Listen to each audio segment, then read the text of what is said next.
नर्मदा नदी के संरक्षण व संवर्धन और प्रकृति व पर्यावरण को बचाने का संदेश देते हुए नर्मदा जल के महत्व व शक्ति को समाज के सामने बताने का कार्य करने वाले नर्मदा मिशन के संस्थापक दादा गुरु समर्थ भैयाजी सरकार का अचानक से स्वास्थ्य बिगड़ गया है। गौरतलब है कि दादा गुरु उक्त संदेश देने के लिए 1011 दिन से निराहार महाव्रत कर रहे हैं, यानी कि सिर्फ नर्मदा जल को ही ग्रहण कर अपना जीवन जी रहे हैं। लेकिन रविवार को अचानक से उनका स्वास्थ्य बिगड़ गया, जिसके बाद उन्हें शहर के बस स्टैंड में स्थित अपोलो अस्पताल में भर्ती करवाया गया है, जहां पर उनका विशेषज्ञ चिकित्सकों की निगरानी में उपचार चल रहा है।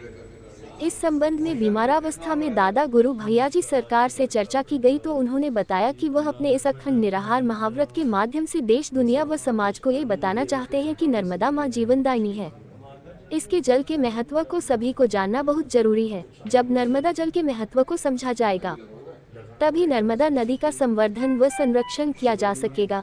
इसके लिए उन्होंने महाव्रत शुरू किया है। वहीं उन्होंने बताया कि इस महाव्रत का उद्देश्य सिर्फ धर्म, धरा, धेनु, प्रकृति, पर्यावरण और नर्मदा जल के शुद्धिकरण व संवर्धन का संदेश देना है। गौरतलब है कि दादा गुरु 17 अक्टूबर 2020 से मां नर्मदा का जल ग्रहण कर निराहार महाव्रत प्रारंभ किया है, जिसको प्रारंभ किए हुए 1000 दिनों से ज्यादा होने जा रहे हैं और उन्होंने किसी भी प्रकार का कोई अन्न व फल या आहार ग्रहण नहीं किया है और मां नर्मदा और प्रकृति पर्यावरण की साधना, रक्षा, सुरक्षा, संरक्षण के संकल्प के साथ आगे बढ़ते चले जा रहे हैं। वहीं दादा गुरु के अनुयायियों ने बताया कि उनके द्वारा धर्म जागरण के साथ साथ प्रकृति व पर्यावरण को मां नर्मदा को बचाने का जो लगातार कार्य किया जा रहा है, इस संदेश वह अपने इस निराहार महाव्रत से पूरे देश व दुनिया को देना चाहते हैं। वहीं उन्होंने बताया कि 1011 दिनों से निराहार होने से विशेषज्ञ चिकित्सक भी आश्चर्यचकित हैं और उनका यह महाव्रत विज्ञान के लिए भी चुनौती बन गया है। देखते रहिए हमारा इंडिया न्यूज। के जल का उस प्रकृति की असाधारण समर्थन जब वो जानेगा तभी तो उसको सुरक्षित करेगा, संरक्षित करेगा। बस हमारा यही अंतिम वो है। कोई विरोधात्मक नहीं, कोई मांग नहीं है, कोई ऐसी मांग नहीं है। बस उस प्रकृति में, उस नर्मदा के जल में, पेड़ पहाड़ों में छिपी उस जीवन तथा को वो समाज जान ले। साधना होती है, व्रत होता है,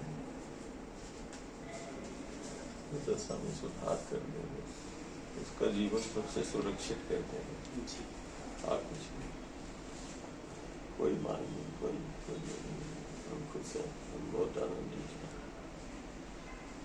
तो माँ से मिलना है। आपके भक्तों को भी, हम लोग को भी तो टेंशन है। इसमें बस उसको सिर्फ यही है कि उस नर्मदा के जल का कितना साधारण है। माँ दुनिया के लिए नदी है, हमारे लिए शक्ति है, वो आधार है। मैं उस आधार का बोध करा सकता हूँ। एक करोड़ों जिंदगी का आधार तो वही है जी। उस आधार के प्रति सचेत करना।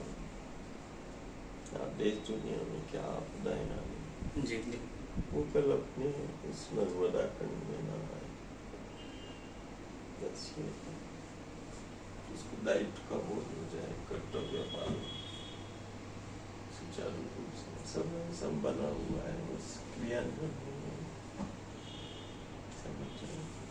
हमारे दादा गुरु परम पूज्य दादा गुरु आज स्वास्थ्य गड़बड़ होने के कारण यहाँ अपोलो हॉस्पिटल में उनको डॉक्टरों के निरीक्षण में रखा गया है, जिसमें ड्रिप वगैरह लगातार चल रही है।